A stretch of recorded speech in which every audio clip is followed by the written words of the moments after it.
Hello there and welcome to System Era Softworks, home of Astroneer, a, stop me if you've heard this before, early access sandbox survival craft game that you can play solo or with friends. But the game they made here and the story of its development are far from typical. In fact, I struggle to think of any development story we've covered that has the soaring highs and devastating lows of this one. So on the eve of the game's 1.0 launch, we thought it an appropriate time to come down here and talk to the staff about how it all went down, how a group of dear friends worked together to create their dream game, and the strangers that helped them finish it. My first job was when I was 20, so I've been doing it for 15 years now. It was for, do you know the poker player Daniel Negreanu? No. I worked on Daniel Negreanu's poker for PS2. Nice. It was a super easy job. I did it from home. It was like open Photoshop, movie hue slider, and save dollars. It was great. And then got my first in-house job at a studio that's actually kind of similar to what we're doing here at System Era, a company called 3Wave. They made 3Wave CTF for Quake back in the day. Yeah. And I went out to Vancouver, and there was 6 of us, and we grew up to 90 people. Before leaving AAA to do Astroneer, I was at Ubisoft. I was assistant art director over there. What did you work on over there? Last project I was on was Watch Dogs 2. Oh, cool. And then I was an art lead for Assassin's Creed Unity. I was an environment artist. And that's where my whole career comes from. I also worked on Splinter Cell, which was like one of my favorite games of all time. Blacklist. To work on my favorite IPs was like super cool. So I worked for about 6 years on Halo, Halo 4 and 5, from start to finish, both of those games. Joined the team that would become 343 before they were called 343. There was about, I think I was maybe like the 35th or 40th person on the team, and I watched that team grow from like that size to 500 people. That was a pretty crazy experience. The 4 original founders, Paul, Adam, and Jacob, I knew Jacob and Paul for quite a long time. We both worked together at 343. Paul started at almost the exact same time that I did, I think the same week. And Jacob was like a young, brilliant intern at the time, and then he came on full time. And Adam I didn't know until later, until the System Era thing was kind of forming. So yeah, I had met Paul a long time ago, and he left Microsoft, years before I did, and he ended up working at Valve and then at Oculus. But we always kept in touch. We would go out for lunch or brunch, and he would start dropping all these hints, like, so what do you? I would tell him about, I had to work late, whatever night, and he'd be like, well, why are you putting in all these hours? Are you just working to make Steve Ballmer rich? Like, don't you want to work for yourself? So Paul and I, we met actually from Polycount. He was an artist who I was like, holy shit, he's amazing. There's a lot of really good artists in the industry, and I saw Paul as being an actual trendsetter. So he bounced around before, like id Software, Valve, 343, Oculus. He worked at a lot of great companies. But he was always on the West Coast or Central America. I was up in Central Canada. So we always just sort of spoke online, sent stuff back to each other. We were very harsh on each other's work, which I think is where that relationship came from. For me personally, as his friend, I was always inspired by his work, but I don't think it went the other way around. I can just say it, I was never as good an artist as Paul. But I was always sort of looking for, could I impress him? If I do it and he likes it, then it's got to be good. Everybody else is probably going to like it. So Astroneer started as actually an art project, a story of this lonely astronaut that lived in a single habitat that was super uncomfortable. And he was so far away from Earth that it was a one-way mission. And whatever he was doing there was for the survivability of humans back on Earth. And I really loved this idea. Every single day, Paul and I would talk and share art back and forth, the projects that we were doing, and it was very rare that my stuff resonated with Paul. So for the fact that this low poly space thing that I was just kind of pooping out on the weekend, that it was just this thing, was resonating with him so strongly, I was like, oh crap, okay, we'll have to do that. I always used to joke that like, oh, you should apply to Ubisoft, or I'll try to apply to this company. It would be nice to work with you sometime. So System Era and Astro was an opportunity for us to do that. And then we found a programmer, a friend of Paul's, to help us out, Jacob. And then Jacob mysteriously quit his job. Okay. And I had this weird moment, like when I was saying goodbye to him in the elevator, where he said something that, and I can't remember what it was, but I was like, I wonder if him and Paul are like doing something there. And then just a few weeks later, I get an invite to lunch from the two of them to come eat lunch with them. And I go to lunch with them, and they tell me that they're starting this, they're working on this game. They just started working on this game, and they need another engineer to help them. Jacob was a rendering engineer, and they wanted somebody like me who was more of a strong generalist engineer. They wouldn't even really tell me the exact details about the concept for the game until later, but I basically shook hands and said, okay. Paul was like the best artist, most talented artist that I'd ever met, and I also trusted his judgment. Like, he was not the kind of guy who would do things flippantly, and I was like, if Paul thinks something is worthwhile, it's worthwhile. The four of us were like, okay, we've got 2 coders, 2 artists, we could probably do something here. So we quickly started on that, and very quickly Riley was emotionally attached to it because he saw something in there, and he was a friend of Jacob's.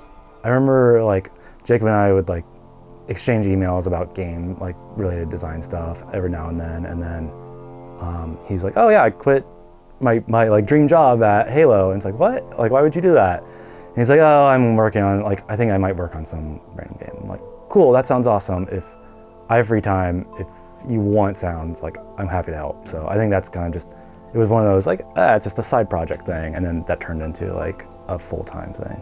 And we slowly started to turn away from Astroneer being about greed motive, like, I'm gonna drink that person's milkshake, to let's talk about the betterment of humanity. Like, there's too much of this crap going on in the world right now. Let's make it not doom and gloom sci-fi, but bright and colorful, and you're out seeing these amazing planets, and you want to explore them because they're beautiful. There's some hazards there, but they're also kind of pretty at the same time. And we really wanted to make it about the joy of exploration and the joy of discovery versus it's the gold rush, and I'm going to do as much as I can to sort of soak up all this stuff and screw over my fellow Astroneers. It was less about that. Capitalism in space. Yeah. And it was just like these things were really hitting strong with people, and that's where the motivation came from. And it was, I've had things that have resonated well with people before, and Paul certainly had, but it was sort of like when my wife was getting interested in it, and people that sort of were outside games were kind of seeing what we were posting and talking about it.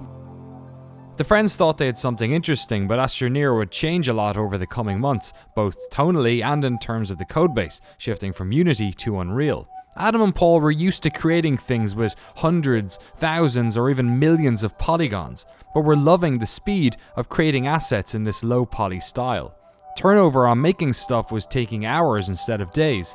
The game was coming together quickly, they had a strong vision, but if they ever wanted to realize it, they need more money.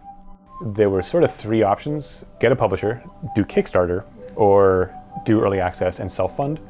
The publishing side was difficult. We were kind of being presented with 2 options. One was either maintain more control, like the level of control that we wanted to have over the title, but for the cost of a very low budget, while still being under the pressure of publisher milestones and things like that, or accept a much higher budget but really give up most of the effective ownership of the title. And there were deals that were there are publishers that are around that will say things like, you're going to keep all of your IP, but we're going to take what they'll call exploitation rights, which are like sort of like effectively gives them the IP without giving them the IP.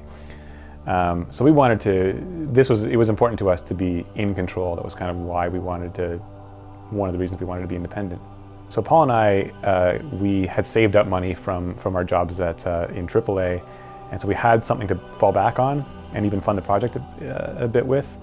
So we kind of did a calculation and said, okay, well, if we can put out something in early access around April 2016, and then we'll fund the rest of the project that way. And we thought that we could afford that just out of pocket. Jacob was already full-time. Me and Paul quit around between September and October of 2015, and then Adam was at Ubisoft at the time, and he couldn't afford to quit, and we had no funding, so he stayed, and he stayed working part-time with us until the beginning of the next year, where we did secure some funding from some friends and family, sort of like a little angel investment group through some of Adam's acquaintances. So a bunch of people back in Canada pooled in some money and gave us a little bit of money to kind of get us going. Right. And it would have been enough. It was kind of just enough for us to just scrape by with covering our living expenses till the end of the year.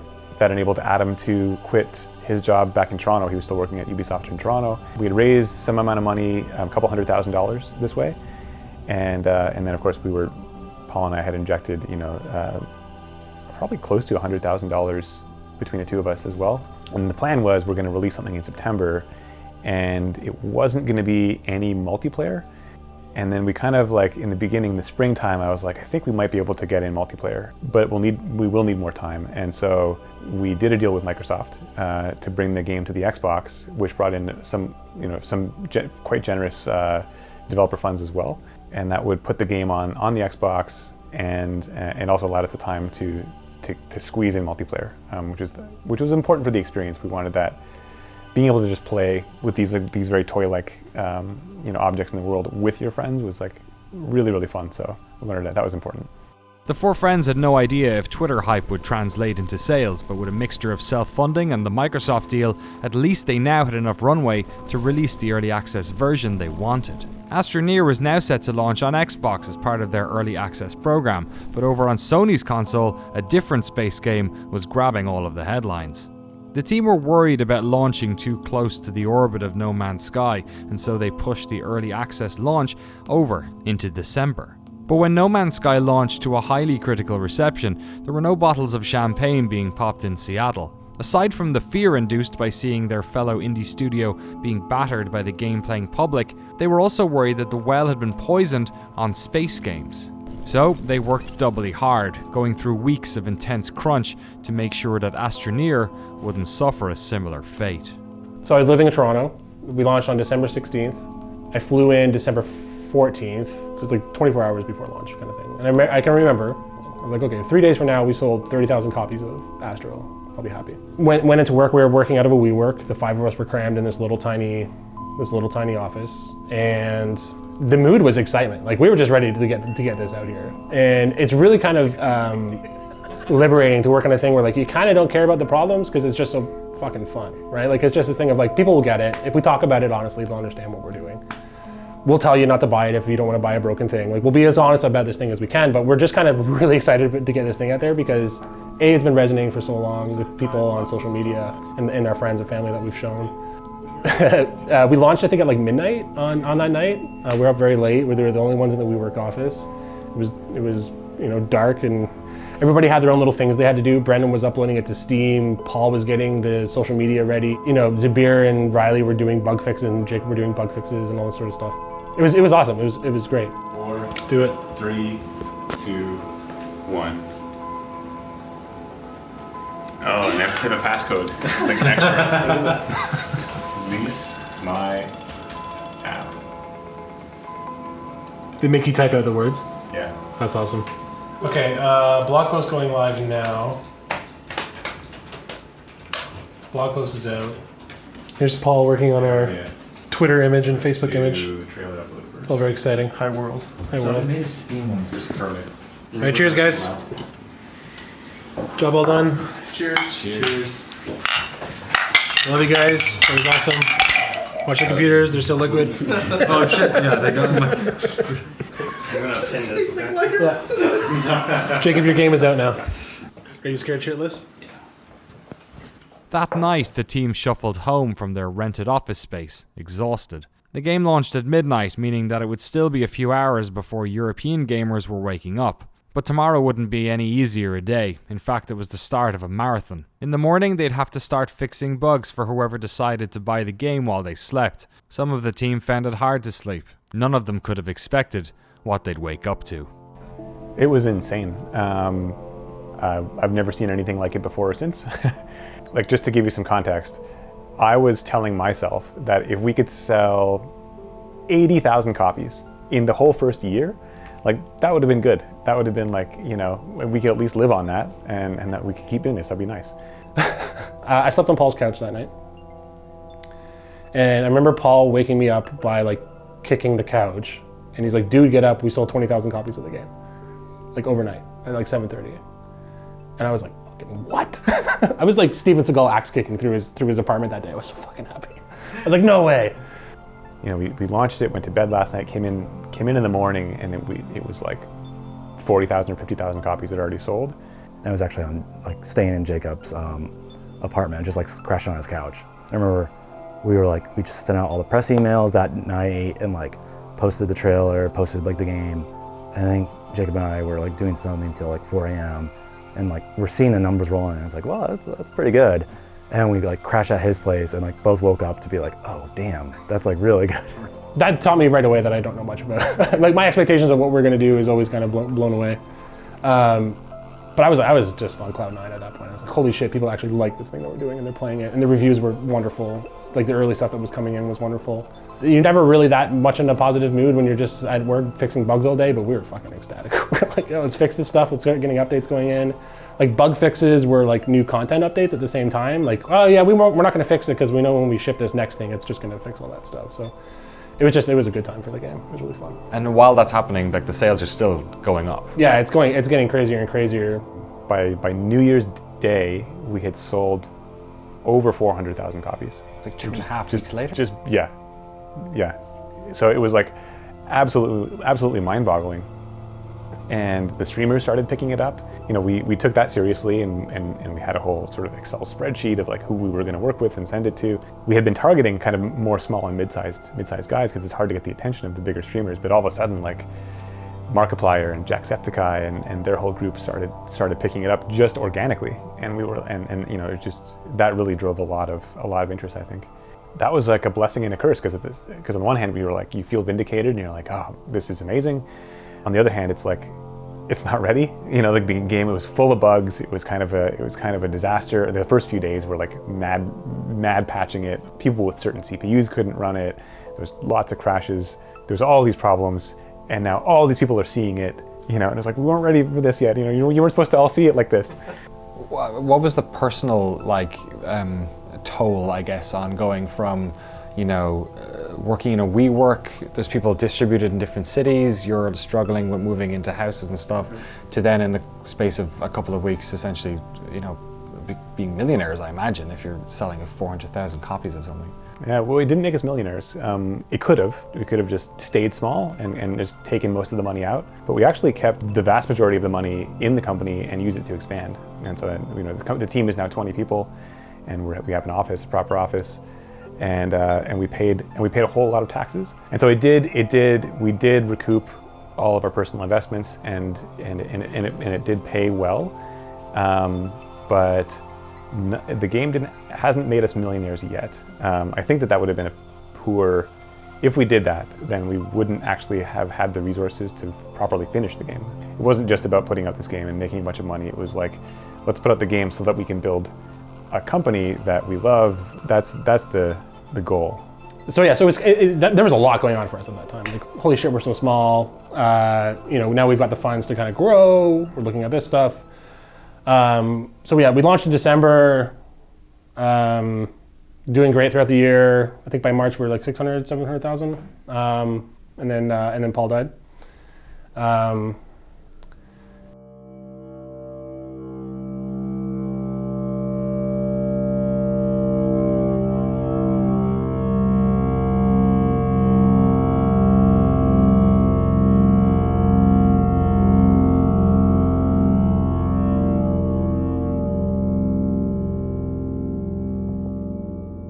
March 27th, 2016. We had just gotten back from GDC, and Paul this was before Adam had moved to Seattle, and so Paul after we came back from GDC, Paul took a trip to Toronto, so that he and Adam could just kind of like work together in one room and really get through a lot of work and brainstorm together, and they were great friends. And then he had just gotten back from that trip, and I think it was the weekend, so he hadn't been at work in the office for a week, and then he just came back from that trip, and then that Monday we had our Monday morning. Every Monday morning we would have a little kind of sync up in the office where we would just kind of go over things, and he wasn't there, and he was always diligent about letting us know if he wasn't going to be in that day, and we just didn't hear anything from him.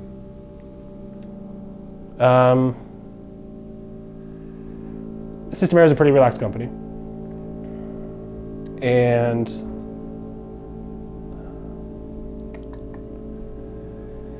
we have a policy still to this day. If you wake up on a day and you don't want to come in, stay home. That's the policy. It's an unwritten policy. We just make sure that folks know, let everybody know. And you know, sometimes in those moments you don't even want to talk to anybody. That you want to just kind of stay home. And I understand that that's the case. You know, Paul had a day where he stayed home the whole day and like wasn't answering phones and stuff like that. And, you know, a couple of us have had moments like that. So yeah, that day just felt like one of those days where he just wasn't answering his phone because he.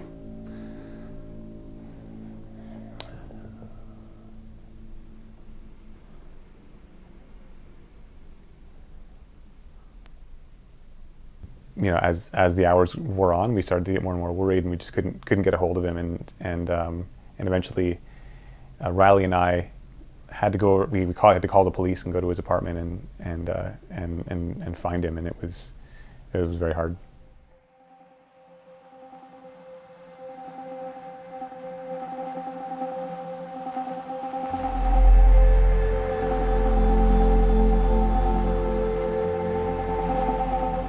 Paul Papera was found by his friends on March 27th, 2016. He was just 31 years of age. At the time of his passing, Paul's family requested privacy, and we will extend that wish here. But they also gave his friends their blessing to talk about their experiences. Some of them spoke to us on camera, others asked that we not ask them about it. Some came to talk to us privately in between interviews to tell us stories about their friend, how much of a talent he was, and how much they still miss him. The weight of that day pulls on the studio like gravity. The further they get from it, the easier it becomes to shake free. But back then it was impossible to get any distance from the event. You see, at the time of Paul's passing, the 3 remaining founders were in the thick of it. Earlier in the year, Jacob had left the team to start a new career outside of games, and months into early access, they had just made 2 key hires to help with the mounting work. I think we had just hired Samantha and Veronica, and they hadn't even started yet. They were starting like the next week. And so I had to, the hardest part for me was like writing that email. I remember like going to Paul's apartment and dealing with the police and just kind of feeling so numb. But it was only when I had to write the email to tell everyone else that I totally broke down. Me and Adam had a hard talk where I was like, look, I get it if you don't want to do this anymore now that he's gone. But if you want to do this still, I want to do this still, and like, I need you out here, because he was like my partner, and even though I had like 3 partners or 4 partners, Paul, I always felt that Paul and I were, you know, we were always the ones doing everything together, trying to build the business together. Like we're the ones who, you know, would rent a van and go buy furniture and schlep things around, and we were always kind of in the trenches together, and I always felt like as long as we had, you know, I had Paul working next to me, everything was going to be fine. And so without him, it was just like hard to know how we'd go on the same way. And so I got on the phone with Adam, and I was like, I need you to move to Seattle, because I need somebody here to work with, otherwise it's not going to work. Yeah, there's a thing that I feel a lot. This is going to span from that day to like now. This still happens. Every single time we have a success, which happens a lot, which is I'm very fortunate of. A success to me is like we made somebody really happy. I love reading those kind of comments. That's a success to me. Is that every time we have this, there's like this shitty little black cloud that just shows up in my head.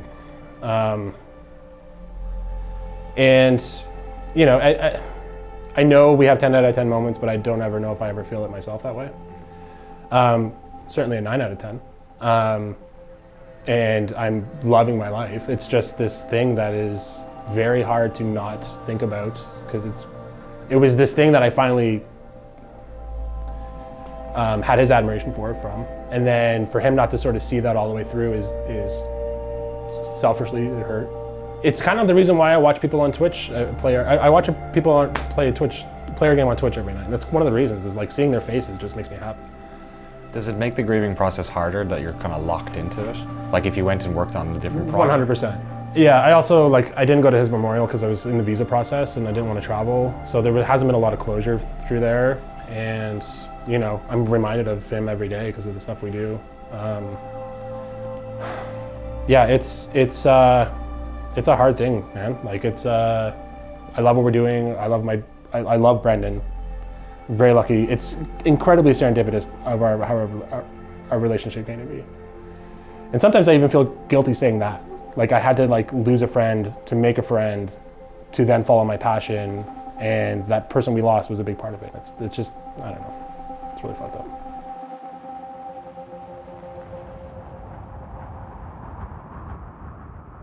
Adam entered the visa process in the hope of joining Riley and fellow Canadian Brendan in Seattle soon, but even then the team wasn't sure if they'd ever recover. Making video games is hard. They'd realised making games in early access was even harder, but on top of that they were working on a game covered in the fingerprints of their friend. Every asset Paul had worked on would remind them of him. In meetings where once sat a confident creative, there was just an empty chair. While nothing could replace their old friend, thankfully one of the new hires was an old one, somebody who had worked with them on live games in the past, at 343 on Halo, and later in the world of mobile games. So I worked with Brendan, Jacob, and Paul at 343, and I actually played games with Adam on a game dev TF2 server that I was part of, and so I knew him by his handle. What was his handle? It was Manchild. Okay. Not sure he really wants that out there. So I started at the very beginning of April, and which was a tough time all around. Right. So it's like you want to hit the ground running. You want to do these things. You want to just be like, okay, I am here. I'm going to do all of these things, and we're going to figure everything out. But it's hard to do when you're also coping and grieving. For me personally, Paul was a close friend, and so it was also a, how do I not allow myself to be overcome with the feeling of like, well, what if he was here? What if I had started just a couple of weeks earlier? What if I had gotten to talk to him about this game? Is it even possible for me to try to represent and still champion his point of view? We were quite slow to get a lot of updates out, and it was because we were sort of scrambling to put everything else together, to try to recruit people, to have an office, to kind of set up a business properly. We were barely legally operating as a business. The first thing was like, how do we get an update out the door? There had been no content updates since early access launch, and there was supposed to be one, and it didn't ship, and so in like week 2, I had to pull everyone together and be like, I'm just gonna stand here next to this whiteboard, and you're just gonna tell me everything you thought was gonna be here, and where is it all, and who was the owner for this, right? Because you're also transitioning with sort of Jacob leaving the team, and he had left some work behind. So, and that's like a normal development thing, right? People move off, you have to pick up the work. So I had to do a little bit of this, okay, what is happening, right? What's been happening in the last couple of months? What do we have? Where is it? Who's responsible? How can we pull together an update out of this as soon as possible? Because we are kind of losing face a little bit with the community. For 4 months, not having anything that they felt was like a meaningful content update. So that was like the first few weeks. It's like, how do we get this thing out the door? So we got the Augment update out, I believe April. So it was just like a few weeks into it. It was real fast. We sort of sourced from our personal networks initially. So one of the first hires that we did, a couple of engineers and a producer. And the producer, Veronica, was critical because we were terrible at organizing. She was a breath of fresh air to just like kind of wrangle our like disorganized thoughts and try to herd us cats. Brought in Andrew, who's our multiplayer engineer, Aaron Biddlecom, who's our first design hire. We brought in Samantha, of course, loved her sense of humor and wanted to try to inject a bit more whimsy into the game. I had seen it. Actually, I saw it for the first time on Giant Bomb. Right. A UPF on Giant Bomb was where I first saw Brad playing Astroneer and thought, hey, this is kind of a cool, like, to deform the terrain. And I know that a survival crafting game like Astroneer, it sort of fits into a specific genre. Those kinds of games I don't gravitate toward naturally myself. So what I wanted to do is, because I knew if I got the job I would be playing it a lot and getting very close to it, is identifying that I had this short period of time where I could learn about the game from the perspectives of the people that do love it, like do love this genre, right? So I watched a bunch of streams, I read a bunch of forum posts, I tried to do my research so that I could sort of formulate an informed opinion coming into what could I do to help the game. The survival crafting game I did play and like was Don't Starve. And Don't Starve is pretty different in a lot of ways. There's a sort of like oppressive nature to Don't Starve where you are always literally about to die. And what struck me about Astroneer as sort of subverting that trope of the genre was this sense of safety and like safe spaces. So in Astroneer you have an oxygen tank that allows you to go out and explore the world until a certain point when you run out of oxygen, and the danger increases. You can mitigate that danger with tethers. So laying the tether item out around the world, you can expand your ability to explore the world. And so I saw this very interesting loop of sort of like home base with a degree of exploration potential, and the more you play and the more you find, that exploration potential continues to grow larger and larger in this 3D space, not just across the surface of the planet, but also into the depths of the planet, and then across to other planets. Survival aspects in other games sort of come out in terms of resource management and tech progression, but also combat. I liked how Astroneer softened the aspect of violence and combat-based conflict. It's softer somehow, even in the confrontation, in the way you mitigate it with the terrain tool that's sort of removing, like unearthing the roots to kill the plant, rather than like, I'm gonna take my space gun and fill this space plant full of space bullets, right? So that struck me.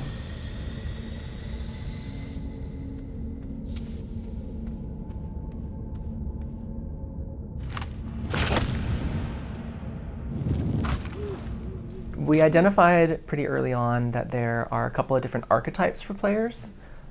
We talked a lot internally about the pioneer player who wants to focus on exploring, and the engineer player who wants to focus on building. And because the game requires both exploring and building, that sort of evolved into, okay, well, the pioneer must do a little engineering to be able to explore, and vice versa for the engineer. They must explore a little bit to be able to build the things that they want to. And we spent some time trying to design two different games, right? Like, let's have Astroneer the pioneer game and Astroneer the engineer game. And then sort of after some time and encountering difficulties with that approach, we did come to the conclusion that the real Astroneer experience is sort of wavering back and forth. So I'm gonna have moments where I really wanna build a thing. How do I do that? Maybe I have the resources already, maybe I have to go out and get them. Or I really wanna, like, there's a cool thing, I really wanna go out there. I don't have enough oxygen to get there. How do I get there? But there's also sculpting, which is sort of siloed off, which is, with bare minimum investment, you can spend as much time as you want just sort of building creative structures and painting. But then there's a fourth piece, which is the social ear, right? Person who wants to play with their friends, either in a supporting role or in a goofy, fun, like let's just fool around a role. I'm really interested and have been really interested in how can we best support social ears? How can we facilitate these fun, cool space interactions? When we had like happy accidents, one example of a happy accident is when we added the new emote system, and there was an unintended consequence of if you spam the button, then you'll restart the animation. So where you have an animation that might be like, hi, then if you spam the button, then you get this sort of thing, like, ha, ha, ha, ha, ha. And that is exactly what I'm talking about for the social player archetype, right? Like, that created so many memes. It was just huge within the player community, and just like silly, goofy, dumb fun. A social thing that we didn't think was right, for example, is bugs in the rover system, where rovers would fly off into space or the wheels would disconnect and you get like all this jitter. Those are the kinds of things that we knew weren't right. Even though they create similar sort of like fun moments, they're not controllable, they're erratic, they're unpredictable, they can be frustrating, so they come at the expense of other parts of the game that people enjoy. And so that's not the right thing.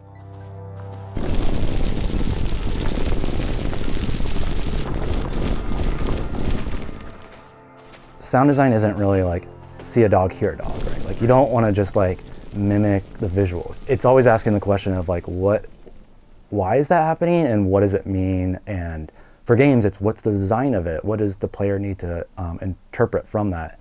And so it's a lot of like emotional design. I think a good example is like all the connectors in the game, like the slots of like taking one small item and snapping it to another is such a simple concept, but like for a sound, like visually it's metal on metal, or like there's some characteristic that's probably I don't want to support, like because metal on metal doesn't sound always that great. So instead it's like this very softer sounding thing that like supports the idea that this like pleasurable experience of like socketing one thing into the other. So it makes it more fun and light. One of the enemies in the game like has like this acidy boil sound. So like I record pop rocks, like both in a bowl and like in my mouth with the mic just kind of pointed in.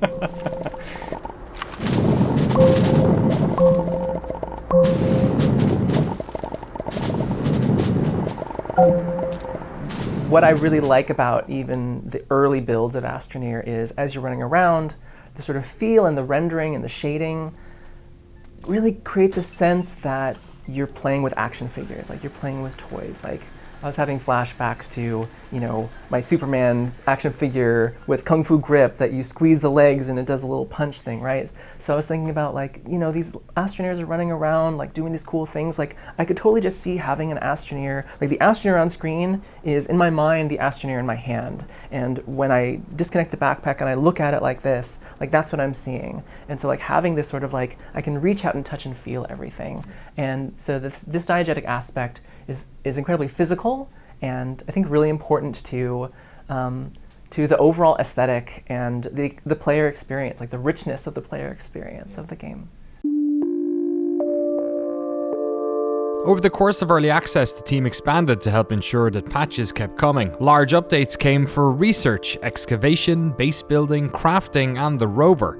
Astroneer's original splash had come from the original 4 posting GIFs of the game to Twitter as part of game development's Screenshot Saturday. So, bolstered by the response they got while sharing early clips, and perhaps fearing the backlash to Hello Games had gotten, the team wanted to be as transparent as possible. Joe Torrado had a background in games coverage and documentary work, and spent years with the team producing dozens of dev blogs that are all available on System Era's YouTube channel. The game connected with mainstream press, but they didn't do any sort of like official marketing. They didn't have a team for that. They had people who were thinking about it. Riley's did a great job just doing what he could like through viral sort of means, but the game exploded in success once influencers jumped in. You spend your entire time developing something thinking like, oh, we have to talk to press, and I think press is obviously super important, but then all of a sudden like 2 YouTubers play your game and you're like, oh my gosh, there's so many people, what's going on? So it's funny, sometimes we talk to indie studios and they have had that experience of somebody like Markiplier or Jack playing their game, but they've not seen that. So what do you think was different about Astroneer that it did result, or at least impact, contribute to the sales spike? Yeah, so I want to give them credit, obviously. I'm super thankful that they played the game, but I also think Astroneer and System Era had a really good title on their hands, and did a really good job to visually, I think that's one of the biggest things, like it's a visually arresting game, like you come across it and it's so beautiful. And so I think a lot of people were looking for that in the space genre.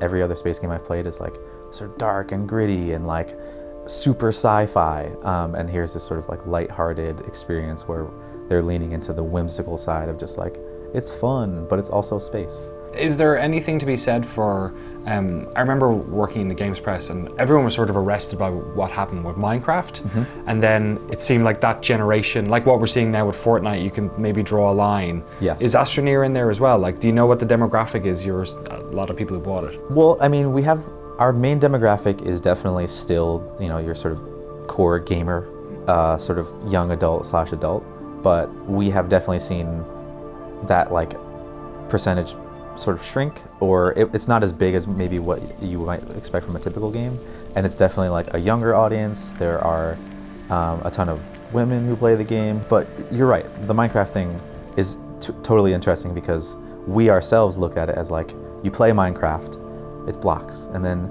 maybe you move on to Astroneer and it's voxels and it's a little more malleable and like you can get a little more like specific with things. And part of the success in the beginning was a lot of Minecraft influencers looking for something, jumping into the game, and then there's all these Minecraft people who are coming in. But it also goes back to that earlier point of like, then you have like 5 different audiences who all want completely different things and trying to manage that. Astroneer's connections to Minecraft don't end there. One of the more challenging hires after Paul's tragic passing was that of a new art director. For months the spot lay vacant, nobody wanting to attempt to fill an unfillable role. It wasn't until a fan of the game dropped by with an Astroneer statue he had made that the stars finally aligned.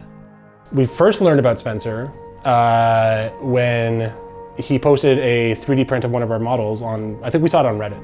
We didn't give him the model, so he had to remake it himself. And the printing was amazing, and he put all these instructions online about how he did it. And while we're talking about it, we're like, oh, you're actually in Seattle. We'd love to commission you to make one for us. We'll pay for all the materials, we'll pay for your time, just come by and drop it off. Paul had reached out to him to do that. Paul passes away. Spencer knew of Paul's work, was affected by his death, and just didn't want to do the suit anymore, didn't want to do the project. So we lost communication with him. It was like 6 months had gone by or something like that before I think Riley had the idea of like, oh, we should just reach out to Spencer Kern and see what he's doing with that statue. He's like, I'd rather just give you the one that I made. I think it'll be special for you all to have it. And it's actually one of our first vlogs is him coming by the office to drop this off.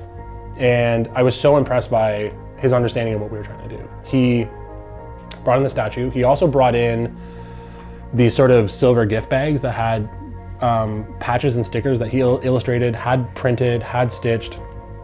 And they were like a backpack sticker with like the nuggets, the resource nuggets that you could then stick on, so you could like make your own little backpack. It was amazing. And then just like in conversation, it comes out that he was a lead artist at Microsoft for Minecraft. Wow. Okay. And I was like, oh shit, okay. It's like there's a thematic connection. Yeah, I was like, let's go for lunch. In my head, I'm like, this is now a job interview. And he's been fucking killing it. Spencer joined a team cut down the middle, one half still reeling from the death of their close friend, and another who had never had the satisfaction of that original early access launch, working hard to prove themselves with each update. Development on Astroneer hasn't been easy. The young team originally operated as a flat structure, and that caused its own problems. They've since shifted to a more tiered managerial approach to better tackle the mountain of features that need to get into the game for 1.0. But the pressure from the audience and the drive to make good on Paul's legacy are elements that the team constantly battles with. Keeping a healthy work-life balance is paramount to the future of System Era, but it hasn't come easy. So I said earlier, producership's a team, right? That is a huge part of that. My personal philosophy has always been that good teams, happy teams make good games. I think that it's the most important thing is to have a functional, happy, empowered team, a team that feels like, maybe not like family, but feels like a unit, like a community, like a guild.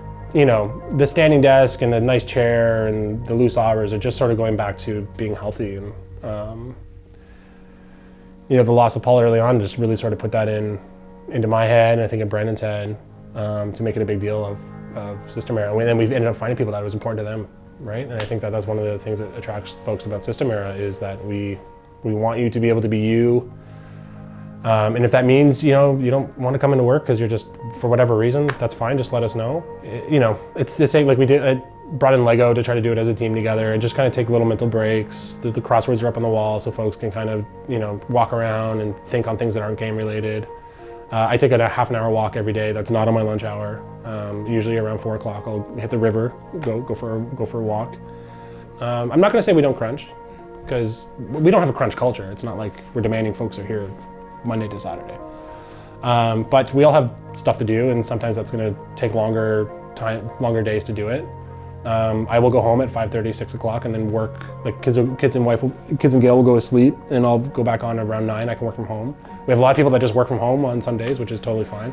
It's been really hard. It's hard because we've had to work really hard for 1.0, and we've had to break some of those promises that we made to ourselves, and that's been really disappointing. And I could go on and about, yes, these are all these things that weren't our fault that caused all of this, right? But at the end of the day, it's like we need to learn from what it was like to ship 1.0 and what it was like to go through the early access process. And the best thing we can do is take those lessons and say, okay, well, this is what's gonna set the basis for our culture going forward. And that's that time now, and I'm really excited for that, is to be like, okay, we're through it now. Here are all those lessons that we learned. Here are all those things that we want to do better next time, and we're gonna do that now.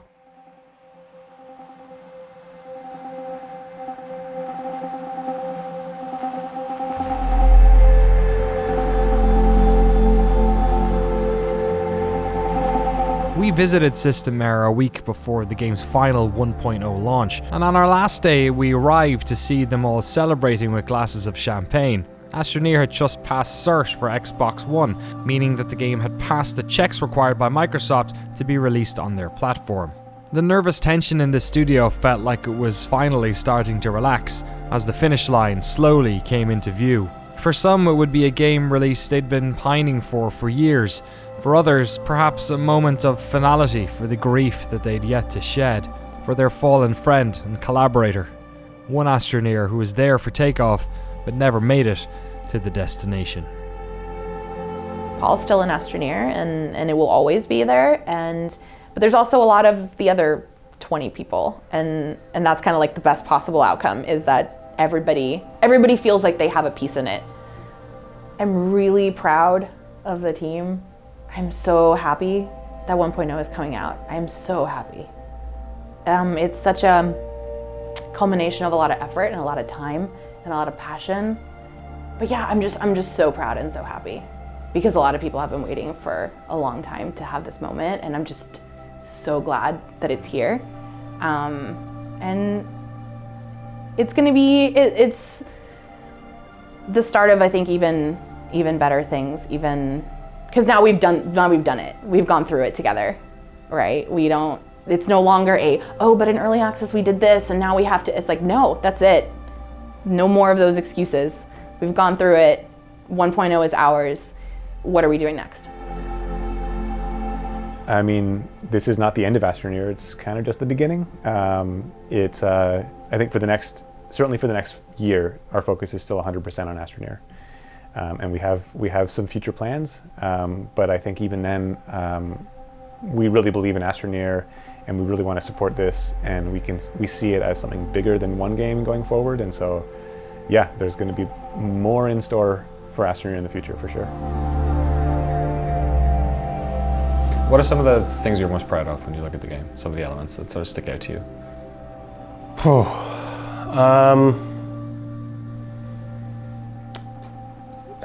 I don't know how good of an answer this is, but I'm personally proud we're shipping it. And it's not that I didn't think Astroneer would ever ship. I guess there was a part of me that just was never sure if we really would, right? Because it's been fucking hard. So I'm just very proud that we're actually putting this out. And it's awesome. Like, will it give you some of the closure you never got? Yeah, I hope so. I'm feeling it more and more these days as time goes on. But the fact that we were able to go from 6 to 4 to grow the idea of the game at the same time we were growing as a team and learning how to grieve, the fact that we're shipping this thing and it's really fucking good is like, I'm very proud of that. It's like the fact that we went through all that shit, and we still get to do this, and it's working, and like it's resonating with people, and there's folks that are excited.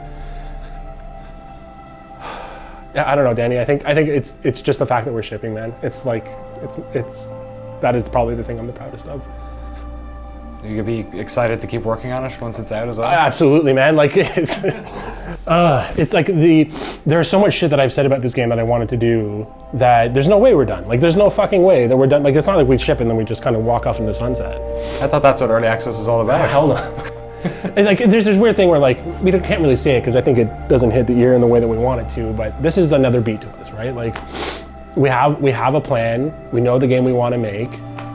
1.0 is an extremely huge beat. It's very loud, but you know, Astroneer is an experience that we want to keep growing. It's not just one and done and we're on to the next thing. It's this whole canon that I want to kind of keep exploring, and these emotions that I think can come out of it. And yeah, our first product that officially launches in 6 days, I think is such a good foot forward for us on that. And that's honestly what I'm proud of.